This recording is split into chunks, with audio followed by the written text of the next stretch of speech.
Hello, true believers. Seanorama here on the Sean Geek Podcast. A podcast done by a dad, a geek, a musician, and his assorted friends as co-hosts.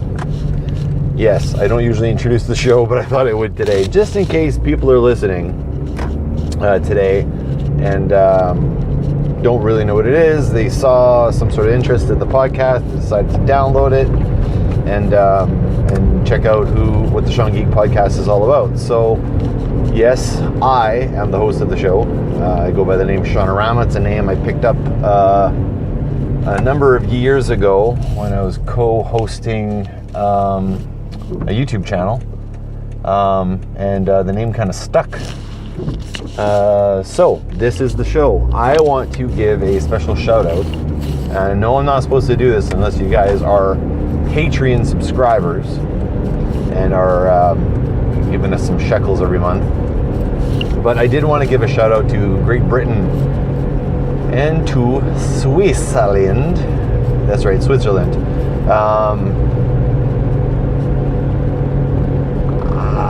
I don't know why.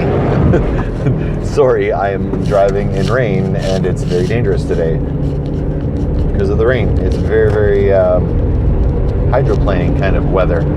Anyway, Switzerland and Great Britain. For some reason, I don't know what's going on, but you two countries have been downloading the podcast a lot. My highest numbers are generally Canada, and then followed by the US, and then there's kind of a smattering around the rest of the globe. But Switzerland and Great Britain, for some reason, have ousted the US for listenership to this podcast. I have no idea what happened, but I want to give a shout out to Great Britain and to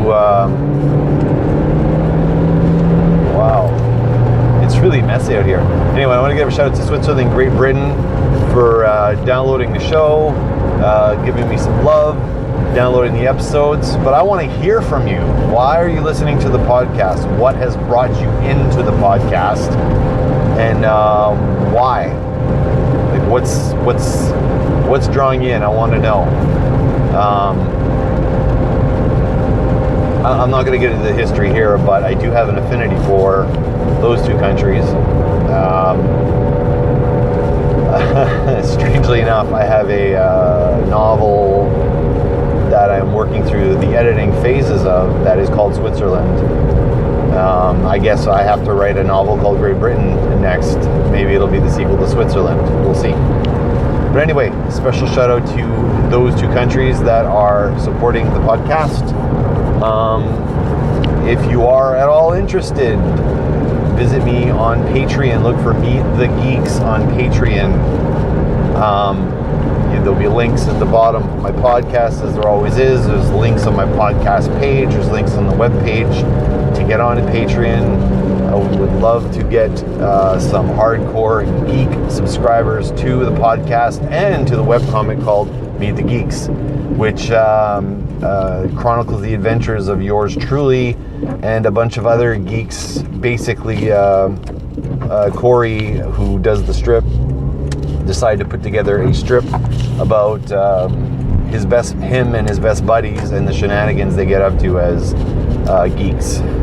Hence, Meet the Geeks. So, if you become a Patreon subscriber and give that monthly donation that we're looking for, you are going to get access to the podcast.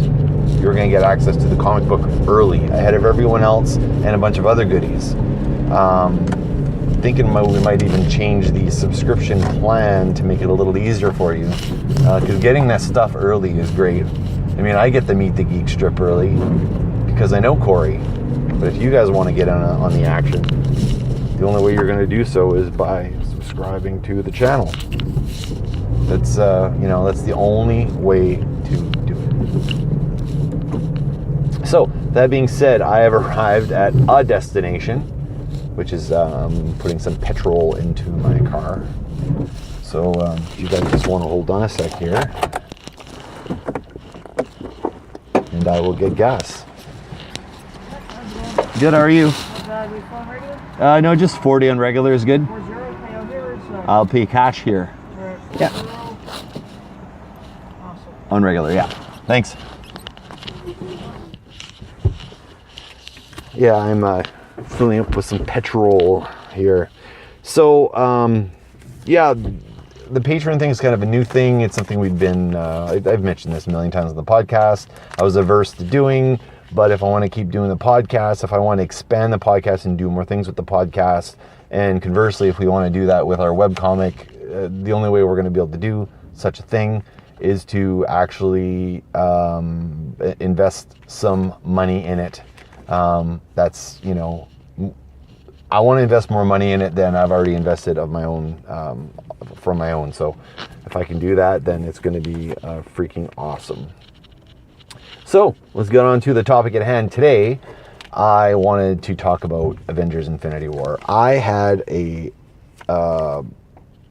amazing talk with my friend Corey, with his son. He has a son.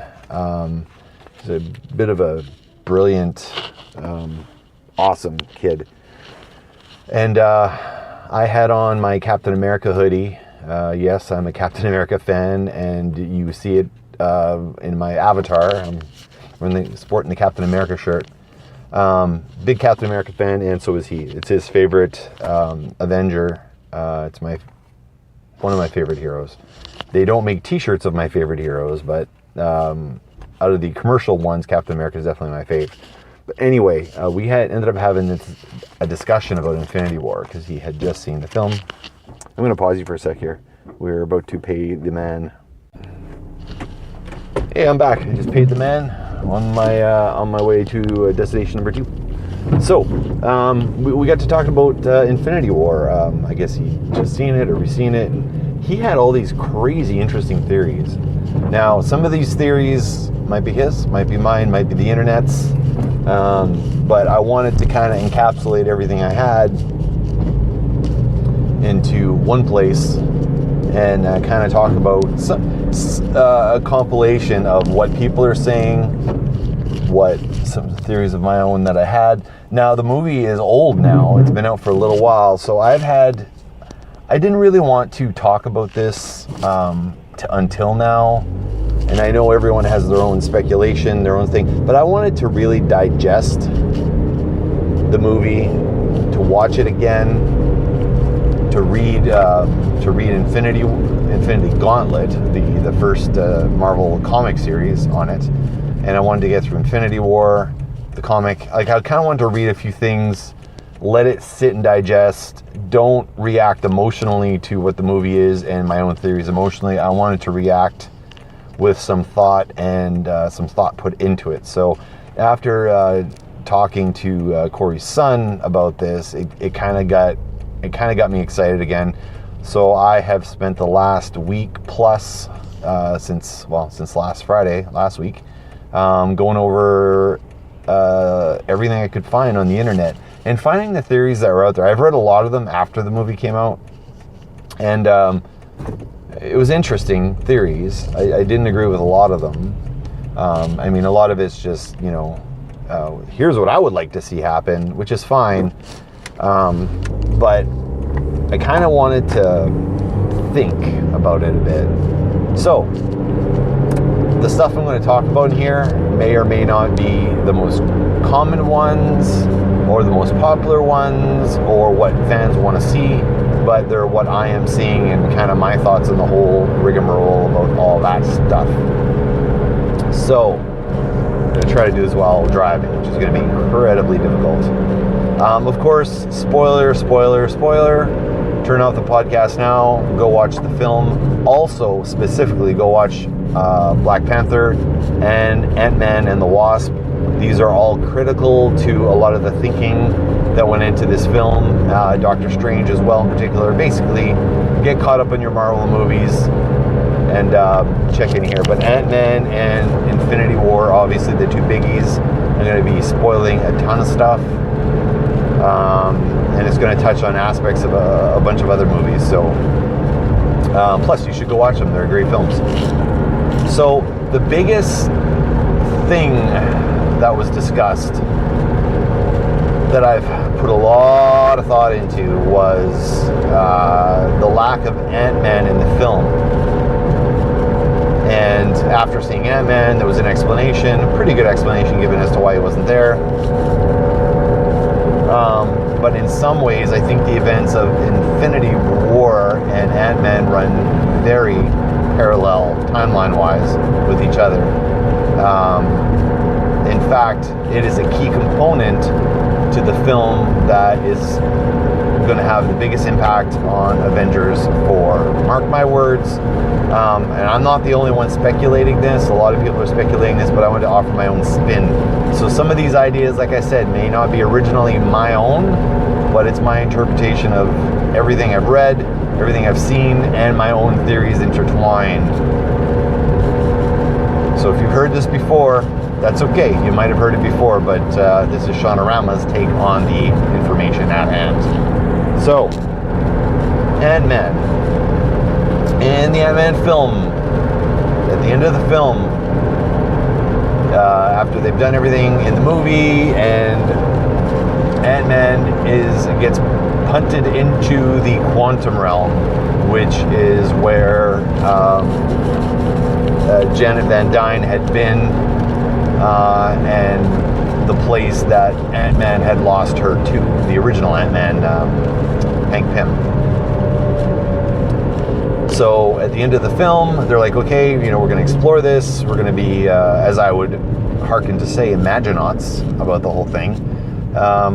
They decide to send Scott into the quantum realm to check some stuff out. And when that happens,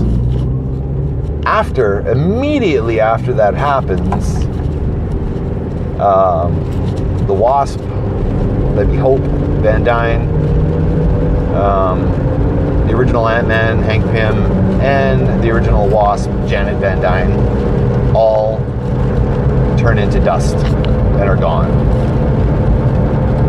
leaving Scott Lang, Ant-Man, trapped in the quantum realm. Now, this is a key element set up to Avengers, and the release of the film and excluding Ant-Man from Avengers, actually, it makes a more logical storytelling sense to do what they did. And why I say that is he's sidelined for real reasons. His relationship with his daughter has always been contingent upon him remaining out of jail, keeping out of trouble, all those things. So it was very, very key for him to surrender himself to house arrest and,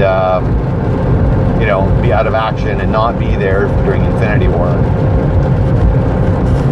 So, in the movie, in the Ant-Man movie, there's a lot of discussion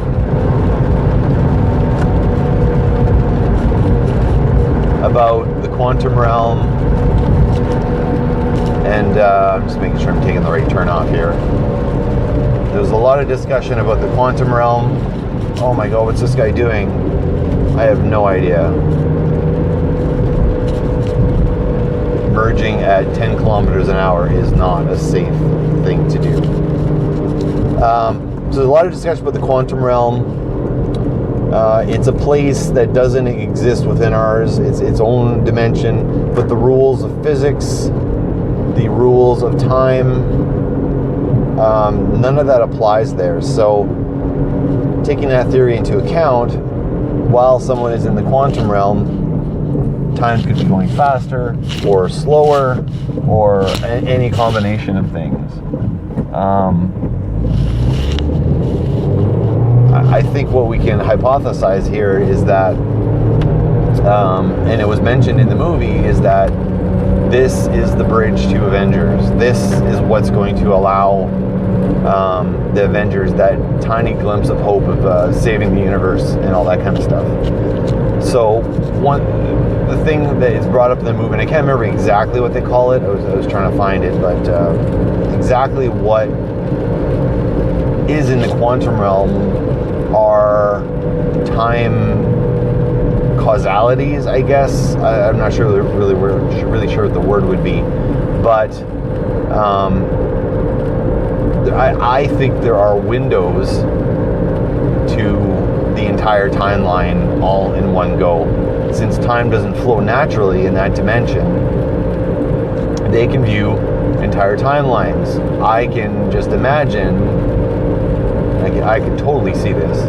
Ant-Man is looking, he's trying to find a way out, and he's going to see these windows to, our dimension, to our reality, and be able to see a lot of things happening, much like Doctor Strange was doing in the Avengers movie when he was looking at all the myriad, millions of possibilities of the outcome and seeing every single one and saying there is only one outcome where we succeed. And conversely, I think Ant-Man can probably have that window to see what Doctor Strange saw. And I think Doctor Strange's intention is that Hank Pym is his wild card. He is the possibility of, what might be able to happen and how they can get around, how they can get to actually beating Thanos. So I think one of the major key factors here is the quantum realm, the ability to see timelines, and because Scott is so good at figuring stuff out, he's a very smart guy. I mean, he's not Hank Pym or anything like that, but he's good enough to figure stuff out and learn how to use the technology. He did as well as he did because of his ability to just suss out situations and find ways around it. Hence why he was such a good thief.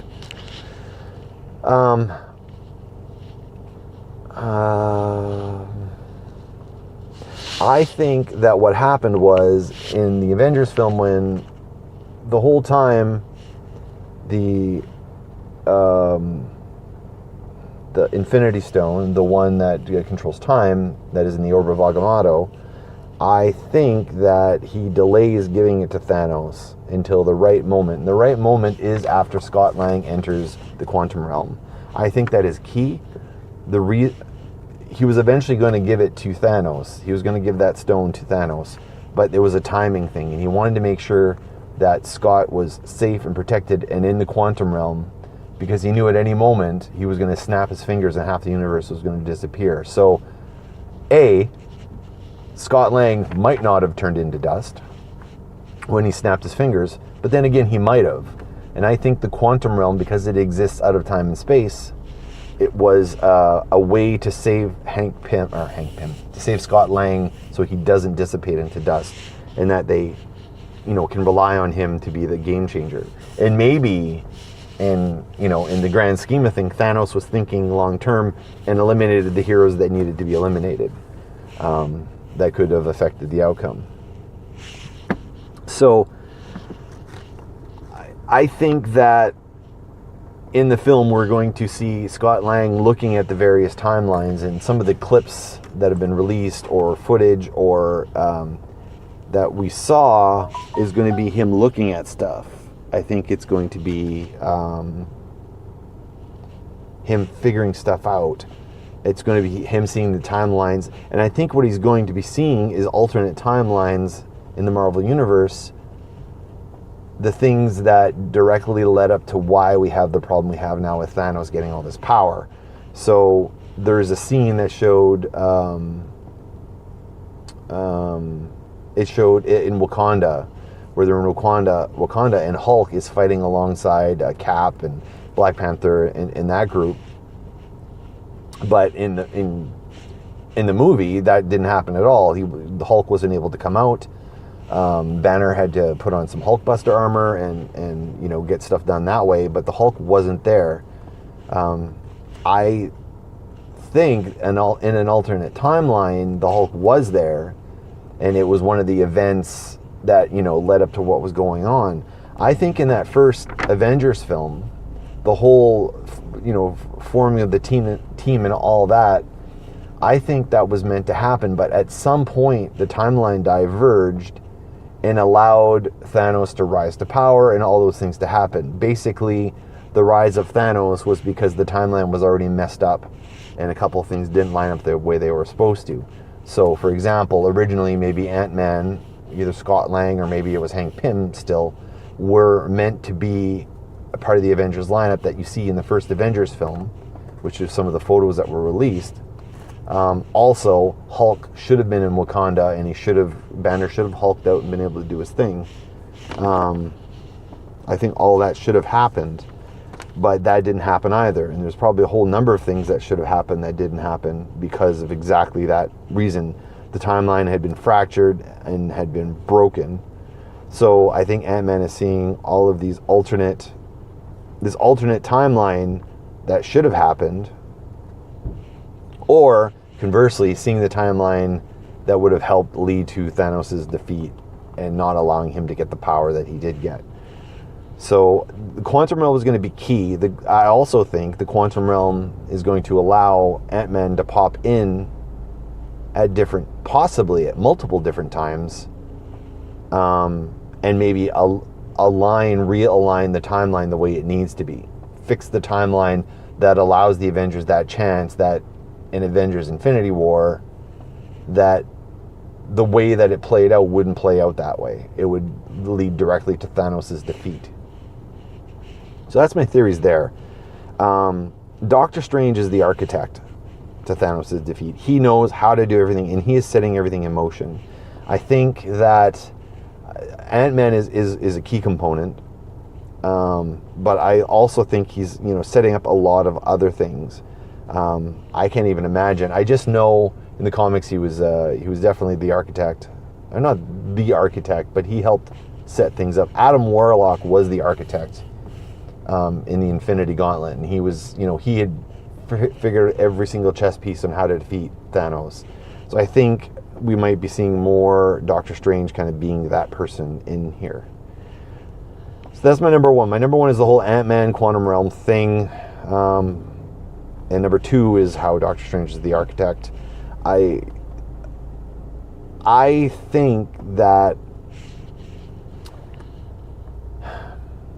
think there's a key moment in Avengers Infinity War, the moment that Thanos uses the time gem to reverse time. So this is after the mind gem, the one that Vision has, the one that gives him sentience and consciousness and all that sort of stuff.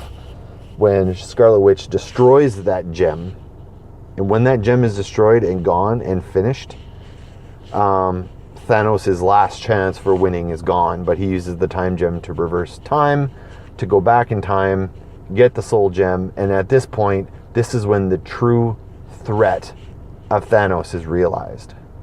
Because once he gets that last gem, the universe wakes up. The universe, becomes awoken. And by the universe, I mean there are great, all-powerful beings, the ones that actually control the universe, specifically the Living Tribunal. There's the In-Betweener, Eternity, Celestials, Galactus perhaps, Chaos, and Order. There's so many celestial beings that basically run the universe, and they run it based on the idea of balance. They let certain things happen that are horribly evil, but they let good things happen too. There's a balance. It's the ebb and flow of how the universe is supposed to live and exist. Now, the minute Thanos breaks the space-time continuum to get that last gem. Now, if he had never done that, if everything had gone according to plan and he acquired all the gems, he might not have ever used the time stone. So maybe the events preceding that led up to everything that happened was orchestrated by Doctor Strange. He made sure everything played out the way it did, and maybe that's where the Hulk is the key. If the Hulk had been there, maybe things wouldn't have gone the way they did. Maybe they would have lost sooner, and the time gem would never have been used. But I think the fact that the time gem is used in the way it is used, and it is, I think it actually fractures the space-time continuum, and that's the moment where all the entities of the universe, the ruling class of the universe, they go, oh, we're going to get involved now. And I think that is possibly what Doctor Strange did. He led everything to that moment to give the Avengers the slightest chance not to win, but to lose in the manner that they did. And that is the key game playing that Doctor Strange is using through the whole movie. That's what I think. Now,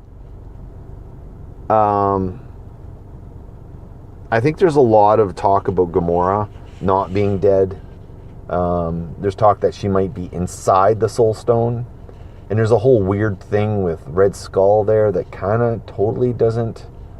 Like, it's not answered in the movie, and I think there's something there that could be happening that we could be, I haven't figured out the Red Skull side of things. I'm still trying to work that out, and I hope he does have a bigger role. That's just what I would like to see. Oh, excuse me, because I am a big Red Skull fan. But Gamora being inside the Soul Stone, I think, is very key. If she's alive, I don't think she was sacrificed. I think what happened was... I just came up with this right now on the spot. The Soul Stone is possessed by a person at all times. So the Soul Stone was previously under the control, not under the control, but housed the Red Skull. So when Thanos went in and sacrificed his daughter Gamora, he freed the Red Skull to escape. That was what Red Skull... So Red Skull played out the whole scenario to free himself from the Soul Stone because he'd been captured there. I think other people, and this is where the Odin theory comes in, everyone's saying that Odin did in fact possess the Infinity Gauntlet because he had one in Asgard, but that he had all of the stones and it was the Soul Stone he was not able to get, or maybe he did in fact get. But at one point in time, he sacrificed Hela, his daughter, and maybe that's where she was sacrificed too. So maybe in Thor Ragnarok, what we see happening is that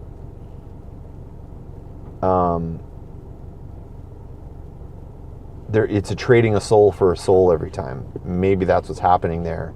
And maybe Gamora is the key to Red Skull getting out, and Gamora is now in the stone. But because he actually made the ultimate sacrifice and collected the stone and finished the Infinity Gauntlet and used it, I think Gamora is in his mind and is going to be controlling him. And not controlling him, but it eventually will make him feel feelings of remorse and regret. And that in the end, I think Thanos could ultimately be his own undoing because of the influence of Gamora. So I think Gamora might be alive in soul or essence or whatever you want to say. I really think that theory, the soul gem literally contains a soul, and I think that's the whole thing with that. Now, in the comics, Thanos is always ultimately responsible for defeating himself every single time. He is the biggest loser in the universe.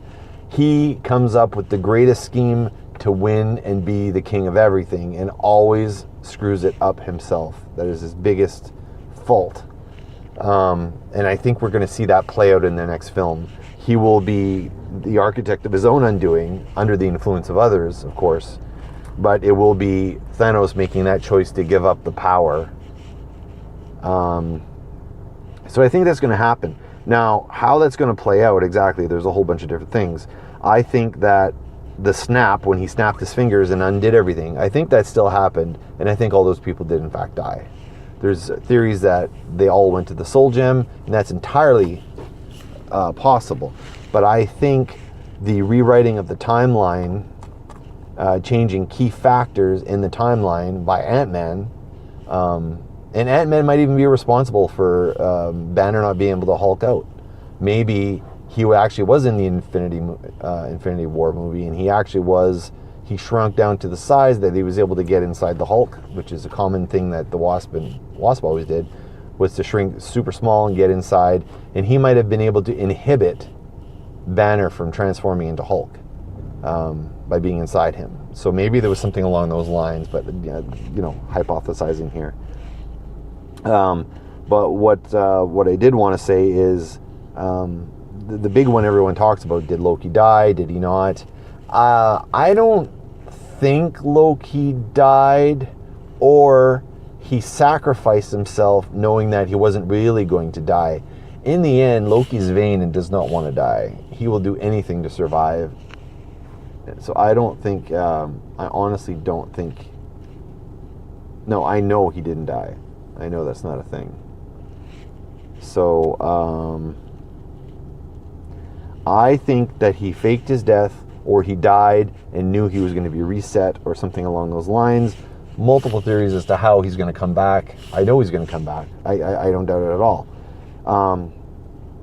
So there's a lot of different ways he could have escaped his death. So if he didn't in fact die and survived some other way, then there's lots of things leading to show that he actually saved himself somehow. Such as his power of illusion was so great, and at this time Thanos is not at his most powerful. He could have easily hidden amongst Thanos' crew.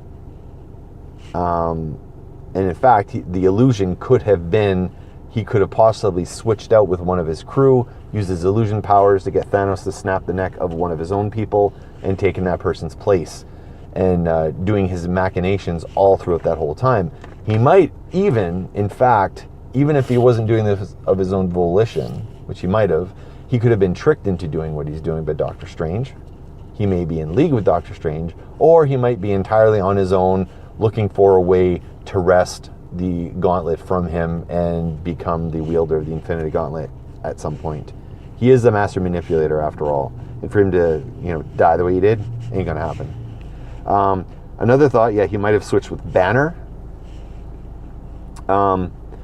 Knowing that his best way to escape from there, that Heimdall would transport Banner away. He knew that that's what he was going to do.